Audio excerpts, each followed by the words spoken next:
मुनीब फारूक हमारे साथ हैं, सीनियर सहाफ़ी तज्ज़ियाकार। मुनीब, इस इंटरव्यू के बाद मोनस भी गए थे, फिर इमरान खान साहब से मिलने के लिए, फिर जरदारी साहब की भी मुलाकातें चलती रही, चौधरी शुजात की वज़ीर आज़म से भी मुलाकात हुई। क्या होता रहा पर्टिकुलरली इंटरव्यू के बाद मोनस और इमरान खान की मुलाकात के बारे में कोई इंसाइट है आपके पास? देखिए, अगर मुख्तसर तौर पे मैं बताऊं कि एक चीज़ ज़हन में हमें सबको पता रखनी चाहिए और एक बैकग्राउंड है कि जब पाकिस्तान तहरीक इंसाफ की हुकूमत बनी थी पंजाब के अंदर, तो और परवेज़ इलाही साहब उनके इत्तेहादी थे, तो शुरू में तो एक बड़ा डिफ़िकल्ट रिलेशनशिप रहा। चौधरी परवेज़ इलाही साहब खलवत में जलवत में खुद भी फरमाते रहे कि इमरान खान साहब कितना नापसंद करते हैं उनको और उनके साहबजादे मोनस इलाही साहब को। और इमरान खान साहब ने ये बात सच है कि बड़ी कॉन्शियस एफर्ट्स की थी कि परवेज़ इलाही साहब को सज़ा हो जाए या मोनस इलाही साहब को सज़ा हो जाए, और साबिक DGI की खिदमात भी इस हवाले से ली गई थी। लेकिन अगर जो कोई सेविंग ग्रेस रही या कोई बचाता रहा तो वो बाजवा साहब थे। इसीलिए दुरुस्त बात है चौधरी परवेज़ इलाही साहब की कि वो बाजवा साहब को अपना मोहसिन समझते हैं, और ये ख़ानदानी लोगों की पहचान होती है कि वो किसी के ओहदे से हट जाने के बाद भी उसको अपना मोहसिन समझें। ये जरा काम इमरान खान साहब की तरफ नहीं है। वो जैसे ही वक्त बदलता है तो वो अपनी दोस्तियां और दर बदल लेते हैं। ये शायद प्रैक्टिकल पॉलिटिक्स है। लेकिन अब मसला ये है कि परवेज़ इलाही साहब के साहबजादे मोनस इलाही साहब समझते हैं कि उनका सियासी मुस्तकबिल पाकिस्तान तहरीक इंसाफ के साथ जुड़कर ही है, और उसी तरीके से वो अपनी जमात को भी दोबारा रीस्टैब्लिश कर सकते हैं, अपने सियासी जो पावर है उसको भी ज़्यादा कर सकते हैं। जबकि चौधरी परवेज़ इलाही साहब का एक अपना मौक़िफ़ है। अगर जिस तरह उन्होंने कल फरमाया इंटरव्यू में कि उन्हें बुरा लगा कि उनकी मौजूदगी में बाजवा साहब को बुरा क्यों कहा गया, तो बाजवा साहब को बुरा तो पिछले 8 महीने से कहा जा रहा है। अब नाम लेके जनरल बाजवा का नाम लेके वो कह रहे हैं तो मीर जाफर, मीर सादिक, मेरी हुकूमत उल्टा दी, हाँ, वो साथ बिठा के वो शायद उन्हें ज्यादा नागवार गुजरा और उन्हें तकलीफ हुई। लेकिन मैं समझता हूँ कि परवेज़ इलाही साहब के वो जज्बात नहीं है इमरान खान साहब के लिए जो कि मोनस इलाही साहब के हैं। फिर ये भी होता है कि अक्सर बच्चे जो होते हैं वो अपने बुजुर्गों को कायल कर लेते हैं, और मोनस इलाही साहब के अंदर मेरे ख्याल में एक कन्विंसिंग पावर है कि वो तमाम तर प्रॉब्लम्स के बाद चौधरी परवेज़ इलाही साहब को कन्विंस कर लेते हैं। अच्छा मुनीब, कन्विंसिंग पावर्स की बात हो ही रही है तो चौधरी शुजात का ये कहना है कि हम अभी भी वी आर इन टच और परवेज़ इलाही के साथ हमारे राब्ते खुले हैं, और फिर वो मिल रहे हैं वज़ीर आज़म के साथ, जरदारी साहब के साथ, तो उधर क्या हो रहा है? देखिए, एक बात जहन में रखिए कि जो इस खानदान के बड़े हैं, जैसे ये आपको हर जगह मिलेगा, ये शरीफ फैमिली के अंदर भी है कि जो बड़े हैं उनमें सियासी अगर एक पोजीशन ना भी हो लेकिन एक दूसरे के लिए एहतराम इज्जत बहुत है।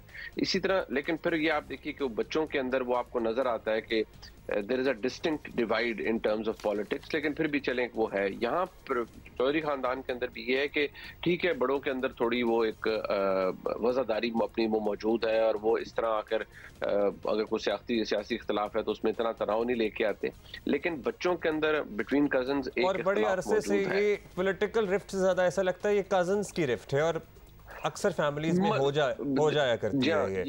ये बात फैक्ट है कि वो एक प्रॉब्लम तो मौजूद है, लेकिन मेरे ख्याल में ये शायद हर फैमिली के अंदर होते हैं। जब एक नेक्स्ट जनरेशन आती है वो प्रॉब्लम हो जाता है। लेकिन मसला ये है कि अब परवेज़ साहब का क्या परवेज़ साहब खुद चाहते हैं कि वो PDM के करीब हों, ये भी एक सवाल है। PDM का तो ठीक है, प्रॉब्लम है परवेज़ साहब के साथ, और उन्हें लगता है कि परवेज़ इलाही साहब ने वादा खिलाफी की और दुआ खैर के बाद वो चले गए, क्योंकि वो अलग बात है कि दुआ खैर के ऊपर एक सुपर दुआ खैर हो गई थी जो कि फिर बाजवा साहब के मरहूने मिन्नत हुई और किसी और जगह से भी हुई, तो वो अलग बात है। लेकिन क्या चौधरी मोनस इलाही साहब ये अलाउ करेंगे, या वो अपने वालिद साहब के साथ इस नहज पर पहुंचेंगे कि ठीक है जी, अगर हमें दूसरी साइड से सपोर्ट मिलती है तो उनके साइड पे हो जाते हैं? मेरा नहीं ख्याल। और मुझे लगता है कि इस वक्त एक ऐसी सिचुएशन बन चुकी है कि जिसमें ना PDM के पास नंबर पूरे हैं, ना वो तरीके अदम एतमाद को कामयाब कर सकती है, और वजीर आला के लिए भी मुझे नहीं लगता हमजा शहबाज शरीफ साहब को इतने ज्यादा कीन है, क्योंकि जो उनके साथ पहले हो चुका है, तो मुझे नहीं लगता कि वो अब इस म्यूजिकल चेयर के अंदर हिस्सा लेना चाहेंगे। यहाँ पर अगले जुमे को क्या होता हुआ नजर आ रहा है आपको? मतलब हमें लगता है कि ये काफ लीग तमाम तर बातों के बावजूद PTI के साथ ही स्टिक करेगी, और PDM भी शायद बहुत आसानी से ना मान पाए, और PTI भी। और बात यह है कि politics is the art of the possible.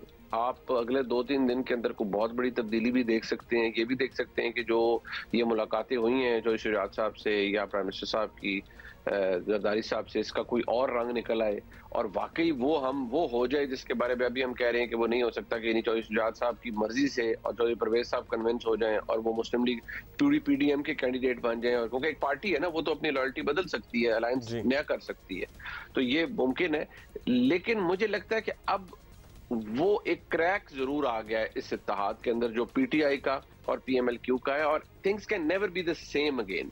ये शायद असेंबली टूट जाए, परवेज इलाही साहब वज़ीर आला ना रहे, लेकिन बड़ा मुश्किल होगा मुझे लगता है कि परवेज इलाही साहब के इस तकरीबन एक ऑनस्लॉट किया जो कि उन्होंने इमरान खान साहब के ऊपर, और उनको बताया है in so many word, in fact very clear words, कि आप कितने आसान फरामोश हैं, आप कितने तोता चशम हैं और कितने पॉलिटिकली अपॉर्चुनिस्ट हैं।